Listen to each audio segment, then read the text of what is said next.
अस्सलामुअलैकुम। आज की वीडियो में आपके साथ शेयर करने वाली हूँ दाल चावल की रेसिपी और दोनों चीजें हम प्रेशर कुकर में बनाएंगे। राइस भी हम प्रेशर कुकर में बॉईल करेंगे और दाल भी।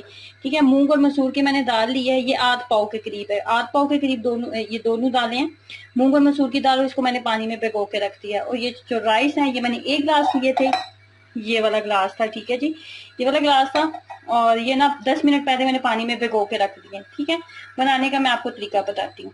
प्रेशर कुकर में अगर आपने बनाना है तो उसका तरीका क्या होगा, ये देखें जी, मैंने प्रेशर कुकर लिया है। ठीक है, प्रेशर कुकर के अंदर ना ये वाला 1 गिलास मेरे पास चावल थे ना, तो 1.5 गिलास आपने पानी इसके अंदर डाल देना है।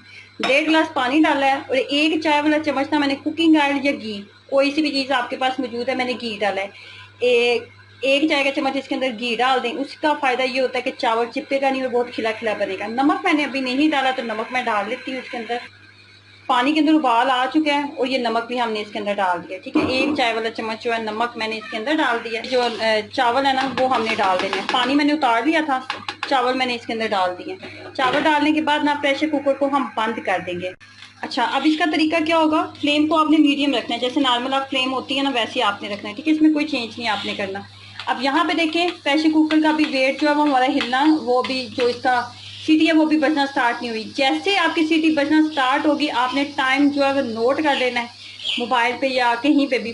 ठीक है, 10 सेकंड का आपने 10 सेकंड सिर्फ आपकी सीटी बचनी चाहिए, इससे ज्यादा आपकी सीटी नहीं बचनी चाहिए। देखें जी, सीटी हमारी बजना शुरू हो गई है, सीटी बजना शुरू हो गई है ना। अब आपने 10 सेकंड काउंट करना शुरू कर दें। 10 सेकंड, 10 मिनट नहीं, 10 सेकंड। ठीक है, 10 सेकंड जैसे ही पूरे होंगे ना हम आग को बंद कर देंगे। अच्छा, उसके बाद क्या हुआ था कि जब तक प्रेशर कुकर की सीट, आपने प्रेशर कुकर को खोलना नहीं है उतनी देर तक, जब तक आपको लगे कि स्टीम बिल्कुल खत्म हो चुकी है, अब प्रेशर कुकर को अंदर कोई स्टीम नहीं रही। ठीक है, उसके बाद आपने सीटी को उतार लेना है और प्रेशर कुकर को खोल लेना है। तो प्रेशर कुकर को मैं खोलती हूँ, तो ये देखें राइस हमारे रेडी हो चुके हैं। एकदम परफेक्ट राइस आपके जो है वो रेडी हो चुके हैं। ठीक है, क्विकली आप इस तरीके से आप राइस जो है वो रेडी कर सकते हैं। में ये देखें जी, 1 गिलास ना मैंने पानी डाल दिया। 3 जवे आपने लहसन के लेने हैं और वो जो मूंग मसूर की दाल मैंने आपको बताई थी वो लेंगे। दोनों चीजें इसके अंदर डालेंगे। दोनों चीजें इसके अंदर डालने के बाद ना हमें चाहिए 1 चाय का चम्मच नमक, 1 चाय का चम्मच लाल मिर्च पाउडर, 2 अदद सब्ज मिर्चें थी मेरे पास बारीक कट करके वो डालने लगी हूँ, और 1 दरमियाने साइज का टमाटर वो डालेंगे। सारी चीजें इसके अंदर डालेंगे। सारी चीजें डालने के बाद प्रेशर कुकर को बंद कर देंगे इतनी देर तक कि जैसे सीटी बजेगी, सीटी बजने के 5 मिनट के बाद हम इसको खोल लेंगे। इससे ज्यादा इसको खोलने की जरूरत नहीं होगी। 2 मिनट के बाद जब दाल को हमने खोलना है ना, तो उसको तड़का लगाने का तरीका भी मैं आपको बता दूं। तो आपने क्या करना है कि 1/4 कप के करीब घी ले लें, या फिर आप बस देसी घी या बटर मौजूद है तो वो ले लें। मैंने तो नॉर्मल जो किचन में घी यूज होता है ना डालडा वालों का, मैं तो वो यूज कर रही हूँ।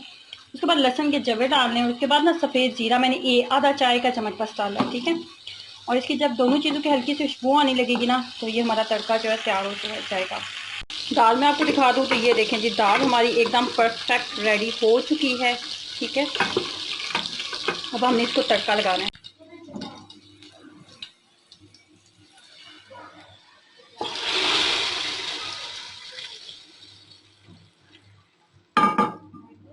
आज ये दाल चावल प्रेशर कुकर वाला फार्मूला हमारा रेडी हो चुका है। तो आप ट्राई कीजिएगा इसको, स्पेशली अगर आप बिगनर लेवल पे आप कुकिंग सीख रहे हैं या फिर आप बैचलर हैं और आपको खुद कुकिंग करनी पड़ती है, तो ये बहुत ही आसान और सादा सा फार्मूला है कि आप झटपट इसको बना सकते हैं। ट्राई कीजिए और अपना एक्सपीरियंस जरूर शेयर करें। अल्लाह हाफिज।